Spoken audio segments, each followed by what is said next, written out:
Hi friends, welcome to my YouTube channel Econ Box. আজি 24th of July 2021. আজিৰ দা Hindu news পেপাৰখন মই analysis কৰিব লৈছোঁ। এনালাইচিছ কৰাৰ আগতে আপোনালোকে যদি আজি মোৰ চেনেলটো নতুনকৈ চাইছে তেনেহ'লে প্লিজ মোৰ চেনেলটো ছাবস্ক্ৰাইব কৰি দিব। আৰু আপোনালোকক আজিৰ নিউজ পেপাৰখনৰ PDFটো যদি প্ৰয়োজন হয় তেনেহ'লে ডেছক্ৰিপশ্যনত মই মোৰ টেলিগ্ৰাম চেনেলৰ লিংকটো প্ৰভাইড কৰি দিম। তাত মই সকলোখিনি PDF শ্বেয়াৰ কৰোঁ। আপোনালোকে মোৰ চেনেলটো জইন কৰি ল'ব আৰু তাতে সকলোখিনি পাই যাব। আহকচোন ভিডিঅ'টো ষ্টাৰ্ট কৰোঁ। আজিৰ ইম্পৰ্টেণ্ট আৰ্টিকল কেইটা আমি ডিছকাছ কৰিম। চ' ফাৰ্ষ্ট পেজত আমি দেখিছোঁ যে 660 kills as rain pounds Maharashtra. চ' ইয়াত দেখাইছে যে এটা ৰিপৰ্ট। চ' মহাৰাষ্ট্ৰত কি কৈছে যে 60জন মানুহৰ মৃত্যু হৈছে বুলি কৈছে। ডিউ টু কি কাৰণে হৈছে? বহুত বৰষুণ হোৱাৰ কাৰণে হৈছে। বহুত এৰিয়াত কি হৈ গৈছে 72 আৱাৰ্ছে এতিয়া কি হৈ আছে বৰষুণ হৈ আছে বুলি কৈছে। চ' এইটো মেইনলি লেণ্ডশ্লাইডৰ কাৰণে হৈছে বুলি কৈছে। লেণ্ডশ্লাইড কি হয়? অসমীয়াত লেণ্ডশ্লাইডক ভূমিস্খলন বুলি কোৱা হয়। লেণ্ডশ্লাইড মানে হৈছে it is defined as the movement of a mass of rock or earth down a slope. যেতিয়া কি হয় ইয়াত এটা পিকচাৰ আমি এটা দেখিছোঁ। এই পিকচাৰটো আমি চালেই গম পাম ভূমিস্খলনৰ মিনিংটো কি হৈ যায়। যেতিয়া কি হৈ যায় বেছি বৰষুণ হোৱাৰ ফলত কি হৈ যায় শিলবোৰ যেতিয়া খহি আহে। ভূমিস্খলন মানে মাটিৰ যেতিয়া কি হৈ যায় তললৈ যেতিয়া নামি আহে তাকেই কি বুলি কয় লেণ্ডশ্লাইড বুলি কয়। আৰু লেণ্ডশ্লাইড হোৱাৰ বহুত কাৰণ থাকে। এটা কাৰণ হৈ গ'ল যে ডিউ টু গ্ৰেভিটিৰ কাৰণে হয়। যেতিয়া ফ'ৰ্চ দিয়া হয় তলৰ পৰা তেতিয়া কি হৈ যায় ভূমিস্খলনৰ সৃষ্টি হয়। আৰু এটা কাৰণ হৈ গ'ল লছ অফ ভেজিটেশ্যন মিনছ যেতিয়া গছ গছনিবোৰ কাটি পেলোৱা হয়। গছ গছনিয়ে যিহেতু আমি জানো যে মাটি ধৰি ৰখাৰ এটা ক্ষমতা আছে। চ' যদি গছ গছনিবোৰ কাটি দিয়া হয় তেনেহ'লে সেই মাটি ধৰি ৰখাৰ কেপাচিটিটো কমি যায় আৰু তাৰ ফলত কি হৈ যায় ভূমিস্খলন হয়। আৰু হিউমেন এক্টিভিটিবিলাকৰ কাৰণেও হয়। যিহেতু মানুহৰ যিমানে আমি গম পাইছোঁ যে এতিয়া পপুলেশ্যনটো কি হৈ গৈছে দিনক দিনে ইনক্ৰিজ হৈ আছে। পপুলেশ্যনটো সদায় বাঢ়িব ধৰিছে। চ' পপুলেশ্যনটো ইনক্ৰিজ হোৱাৰ ফলত কি হৈছে মানুহে কি কৈছে বেছি কনষ্ট্ৰাকশ্যন এক্টিভিটিবিলাক কৰিব লৈছে। চ' কনষ্ট্ৰাকশ্যন এক্টিভিটি যিমানেই বাঢ়িব সিমানেই সেই মানুহবিলাক কি কৰিব গছ গছনি কাটিব। চ' সেইবিলাক বিভিন্ন ধৰণৰ আৰু মানুহে কি কৰিছে এতিয়া খেতি বঢ়াইছে। চ' ইনক্ৰিজ ইন এগ্ৰিকালচাৰ। চ' সেইবিলাক কৰাৰ ফলত কি হৈ গৈছে লেণ্ডশ্লাইডৰ দৰে ডিজাষ্টাৰৰ সৃষ্টি হৈছে। চ' এই লেণ্ডশ্লাইডৰ যিটো লেণ্ডশ্লাইড ডিজাষ্টাৰটো নাইকিয়া কৰিবৰ কাৰণে বহুত কিছুমান মেজাৰ্ছ আছে। এটা হৈ গ'ল এফৰেষ্ট্ৰেশ্যন মিনছ কি হয় বৃক্ষৰোপণ মানে গছ গছনি যিমান পাৰোঁ সিমান ৰুব লাগে। তেতিয়া কি হয় ভূমিস্খলনৰ দৰে এনেকুৱা সমস্যাৰ পৰা হাত সাৰিব পাৰি। চ' এইটো এটা ইম্পৰ্টেণ্ট আৰ্টিকল হয়। চ' ইয়াত এক্সাম পইণ্ট অফ ভিউৰ পৰা মই লেণ্ডশ্লাইড কি হয় সেইটো বুজালোঁ। লেণ্ডশ্লাইড হোৱাৰ বিভিন্ন ধৰণৰ কাৰণবিলাক আৰু লেণ্ডশ্লাইডৰ মেজাৰ্ছ কি হ'ব পাৰে। চ' নেক্সট আৰ্টিকলটোলৈ গৈছোঁ। নেক্সট আৰ্টিকলটোত দেখিছোঁ যে আমি ইয়াত কি কৈছে যে পাৰ্লিয়ামেণ্টত যিবিলাক অপজিশ্যন লিডাৰবিলাকে কি কৰিছে এইকেইদিন প্ৰটেষ্ট কৰি আছে বুলি কৈছে। এইকেইদিন গভৰ্ণমেণ্টৰ এগেইনষ্টত এইটো প্ৰটেষ্ট কৰিছে। আচলতে প্ৰটেষ্টটো মেইনলি 3টা কাৰণত হৈ আছে। এটা হৈ গ'ল আমি এইকেইদিন কৈয়ে আছোঁ যে পেগাছাছ স্পাইৰৰ কথাটো। চ' পেগাছাছ স্পাইৰৰ কাৰণেও এইটো এটা প্ৰটেষ্ট হৈছে যে অপজিশ্যন লিডাৰবিলাককেই কি কৰিছে পেগাছাছ স্পাইৰে এটেক কৰিছে। ৰাহুল গান্ধীক কৰিছে আমি গম পাইছোঁ। আৰু বহুত এনেকুৱা মিনিষ্টাৰ্ছ অপজিশ্যন লিডাৰ্ছে বা জাৰ্নেলিষ্ট আছে সিহঁতক কি কৰিছে পেগাছাছ স্পাইৰে এটেক কৰিছে। চ' তাৰ ফলত অপজিশ্যন লিডাৰবিলাকে ভাবিছে যে এইটো গভৰ্ণমেণ্টৰ কিবা চাল হয় বা গভৰ্ণমেণ্টে কিবা কৰিছে ইয়াৰ কাৰণে। তাৰ একো প্ৰুফ এতিয়ালৈকে পোৱা নাই কিন্তু অপজিশ্যন লিডাৰখিনিয়ে সেইটো এগেইনষ্টত কি কৰিছে প্ৰটেষ্ট কৰি আছে। আৰু এটা আমি যদি চাওঁ আৰু এটা প্ৰটেষ্ট কৰিছে সেইটো হৈ গ'ল ফাৰ্ম লৰ এগেইনষ্টতো কি কৰিছে প্ৰটেষ্ট কৰিছে। ফাৰ্ম লৰ বিষয়ে মই আগৰ যিখন কালিৰ নিউজ আছিলে চ' তাতেই মই ডিছকাছ কৰিছিলোঁ। আপোনালোকে তাত গৈ চাব পাৰে। ফাৰ্ম লটোৰ বিষয়ে মই ডিটেইলকৈ এটা এনালাইচিছ কৰিছিলোঁ। চ' আৰু এটা হৈ গ'ল কাৰণ সেইটো হৈ গ'ল পেট্ৰলৰ এইকেইদিন দিনক দিনে প্ৰাইচটো বৃদ্ধি পাইছে। পেট্ৰলৰ প্ৰাইচটো বঢ়াৰ কাৰণেও তাৰ এগেইনষ্টত কি কৰি আছে প্ৰটেষ্ট কৰি আছে। চ' এইটো আৰ্টিকলত সিমানখিনি কথাই ডিছকাছ কৰিছে। চ' নেক্সট আমি আৰ্টিকলটোলৈ গৈছোঁ। নেক্সট আৰ্টিকলটো আমি এডিটৰিয়েল পেজত এটা আৰ্টিকল চাম। এডিটৰিয়েল পেজত আমি আজি 2টা আৰ্টিকল ডিছকাছ কৰিম। এটা দ্য গংগাছ মেছেজ আৰু এটা হৈ গ'ল এম্পাৱাৰিং নেচাৰ উইথ বায়'চেণ্ট্ৰিক জুৰিছপ্ৰুডেন্স। চ' এই 2টা আৰ্টিকল আমি কি কৰিম আজি ডিছকাছ কৰিম। চ' ফাৰ্ষ্ট অফ অল আমি কৰিম দ্য গংগাছ মেছেজ। ইয়াত কি কৈছে যে ছাৰ্ভেত গম পোৱা গৈছে যে গংগা নদীত কি হৈছে বহুত মাইক্ৰ'প্লাষ্টিক দেখা গৈছে। মাইক্ৰ'প্লাষ্টিকটো কি হৈ গৈছে এতিয়া বাঢ়িছে বুলি কৈছে। আৰু মাইক্ৰ'প্লাষ্টিক মানে কি হয় সৰু প্লাষ্টিক মানে প্লাষ্টিকবিলাকক যেতিয়া সৰু ভাগত যেতিয়া ভাগ কৰি দিয়া হয় তাক কি বুলি কোৱা হয় মাইক্ৰ'প্লাষ্টিক। আৰু মাইক্ৰ'প্লাষ্টিক কি কাৰণে হৈছে যে ইণ্ডাষ্ট্ৰীৰ যিবিলাক বেয়া পানী বা ছলিড ৱেষ্টবিলাক সেইবিলাক কি হৈ গৈছে গংগা নদীত আহি গৈছে চ' ইয়াৰ ওপৰত কি কৰিব লাগে বহুত এতিয়া কি কৰিব লাগে বুলি কৈছে যে এইটো এটা বহুত ইছ্যু হৈ গৈছে আৰু এই ইছ্যুটোৰ কাৰণে কি কৰিব লাগে গভৰ্ণমেণ্টে কিছুমান ষ্টেপ ল'ব লাগে বুলি কৈছে a new study by an NGO has found evidence of a microplastic in the river এটা ষ্টাডি যেতিয়া কণ্ডাক্ট কৰিছে NGOবিলাকেতো দেখা পাইছে যে মাইক্ৰ'প্লাষ্টিক কি হৈছে ৰিভাৰত আছে with the highest concentration in Banarasi Kanpur Haridwar highest ক'ত দেখা গৈছে ইয়াত এইটো দিছে যে কানপুৰ বা হৰিদ্বাৰ আৰু বানাৰসীত কি হৈছে এইটো বেছি হোৱা দেখা গৈছে আৰু মাইক্ৰ'প্লাষ্টিকটো কি হয় বহুত সৰু সৰু এটা প্লাষ্টিক হয় this plastics are generated from food packing tyres clothing bags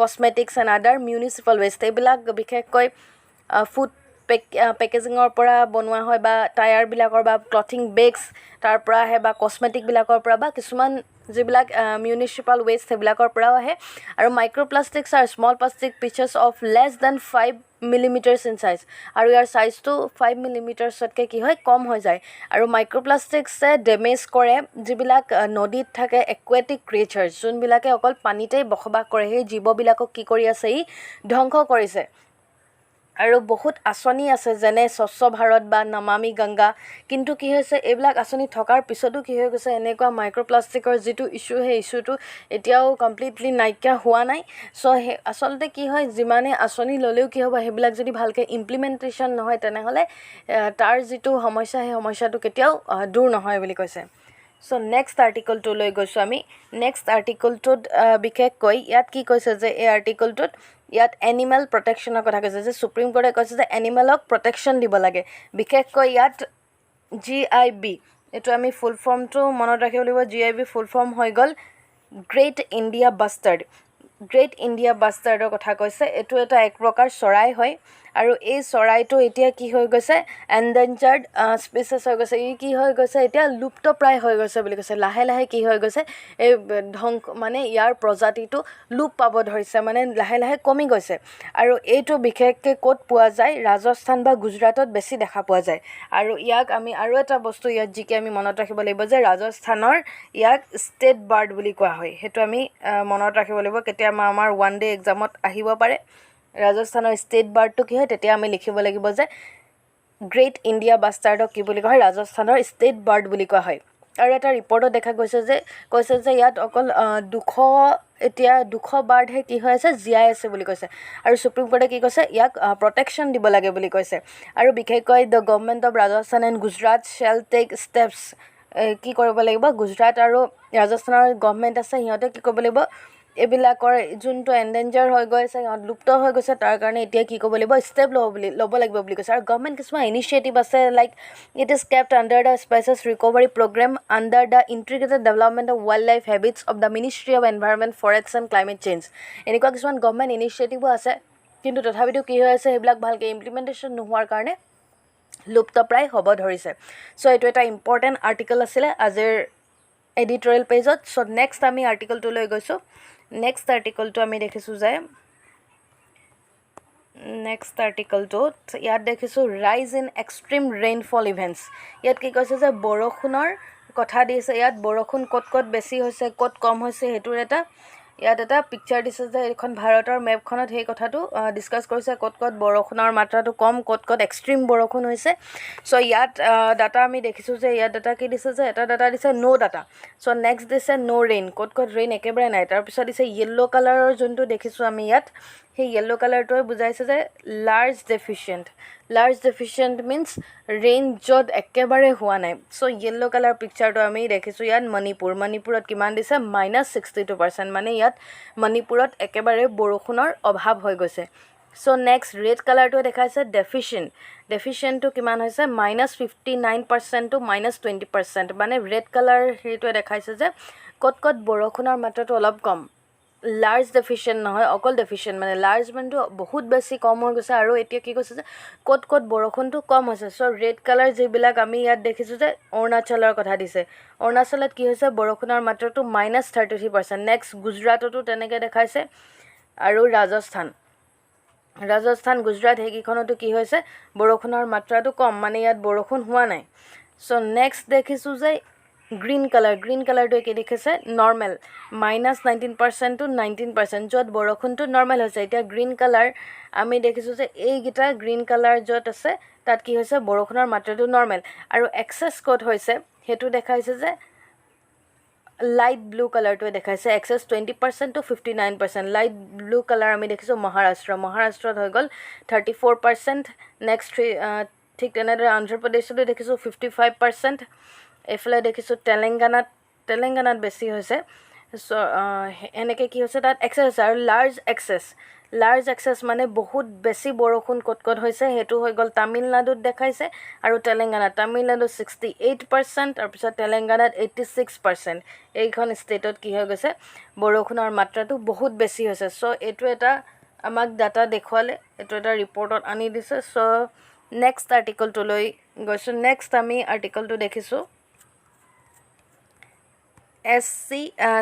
Supreme Court says secrecy of vote a must in any election। ইয়াত কি কৈছে সুপ্ৰিম কোৰ্টে কৈছে যে secrecy of vote মানে কি হৈছে right to free and fair poll paramount। ইয়াত কি কৈছে যে ইলেকশ্যনৰ টাইমত কি হ'ব লাগে এটা চিক্ৰেচি মেইনটেইন কৰিব লাগে বুলি কৈছে। যিবিলাক ভোটাৰ আছে সিহঁতে কি কৰিব লাগে চিক্ৰেচি ৰাখিব লাগে, সিহঁতৰ এইটো কি থাকে ৰাইট থাকে বুলি কৈছে। চ' এইটো হ'ব লাগে বুলি কৈছে, মাষ্ট মানে বাউণ্ড, এইটো হ'ব লাগে বুলি কৈছে। চ' ইয়াত ইমান বিশেষ জানিবলগীয়া একো নাই, সেইটো কথাই কৈছে আৰ্টিকলটোত। চ' নেক্সট পেজলৈ গৈছোঁ। নেক্সট পেজত আমি দেখিছোঁ খেলৰ পিকচাৰলৈ গৈছোঁ, খেলৰ নিউজখিনিলৈ গৈছোঁ। চ' ইয়াত স্পৰ্টছত কি দেখাইছে যে টকিঅ' অলিম্পিকৰ 2020 এইটো দেখুওৱা হৈছে এটা পিকচাৰ। যিহেতু মই যোৱাকালি টকিঅ' অলিম্পিক 2020 বিষয়ে নিউজ পেপাৰখনত ডিছকাছ কৰিছিলোঁ, আপোনালোকে সেই তাত গৈ চাই ল'ব পাৰে, সকলোখিনি ডিটেইল মই এনালাইচিছ কৰিছিলোঁ। চ' ইয়াত যিহেতু গম পাইছোঁ যে আমি টকিঅ' অলিম্পিক 2022 ৰিশ্বেডিউল হৈ গ'ল, আকৌ 2020তে হোৱা কথা আছিলে, এইটো আকৌ এতিয়া 23 জুলাইৰ পৰা মানে যোৱাকালিৰ পৰা এইটো ষ্টাৰ্ট হৈছে আৰু 8 আগষ্টলৈকে চলিব। চ' যোৱাকালি এইটো অ'পেনিং চেৰিমনি হৈ গ'ল। চ' অ'পেনিং চেৰিমনি এটা পিকচাৰ ইয়াত আমি দেখিছোঁ। ইয়াত বহুত কেইখন কাণ্ট্ৰি আহিছে, য'ত কি হৈছে আমাৰ এইটো ইণ্ডিয়াৰ দেখাইছে। ইণ্ডিয়াৰ মেৰী কম আৰু হৰপ্ৰীত সিঙে কি কৰিছে ফ্লেগখন লৈ গৈ আছে আগত। এইটো আমি পিকচাৰত দেখিছোঁ, এইটো পিকচাৰ আমি ইণ্ডিয়াৰ পিকচাৰ হয়। চ' ইয়াত কি হৈছে আৰু এটা মই নিউজ আজি ক'ব বিচাৰিছোঁ। আজিৰ যিটো নিউজ টকিঅ' অলিম্পিকৰ ৰিচেণ্ট যিটো আপডেট কি হৈ আছে সেইটো মই ক'ব বিচাৰিছোঁ যে ভাৰতৰ প্ৰথমটো পদক পাইছে। চ' সেইগৰাকীৰ নাম হৈ গ'ল মণিপুৰৰ মীৰাবাই চানুৱে। কি হৈছে ৱেট লিফটিঙত ৰূপৰ পদক লাভ কৰিছে। এইটো হৈ গ'ল টকিঅ' অলিম্পিক 2020 লেটেষ্ট নিউজ। চ' সেইটো মই ডিছকাছ কৰিলোঁ, আপোনালোকে মনত ৰাখিব সেইটো। আৰু আগলৈ টকিঅ' অলিম্পিক যিহেতু এইকেইদিন চলি থাকিব, একেৰাহে আমি ইয়াৰ ওপৰত আৰু বহুত নিউজ পাম, আৰু সেইখিনি আমি সকলোৱে নোট ডাউন কৰি ল'ব লাগে, তেতিয়া আমাৰ এক্সাম পইণ্ট অফ ভিউৰ পৰা সেইটো বহুত আমাৰ কামত দিব। চ' আজিলৈ ইমানেই আছিলে ভিডিঅ'টোত। আপোনালোকে যদি মোৰ ভিডিঅ'বোৰ চাই ভাল পায় তেনেহ'লে প্লিজ মোৰ ভিডিঅ'বোৰ লাইক, কমেণ্ট আৰু ছাবস্ক্ৰাইব কৰিব।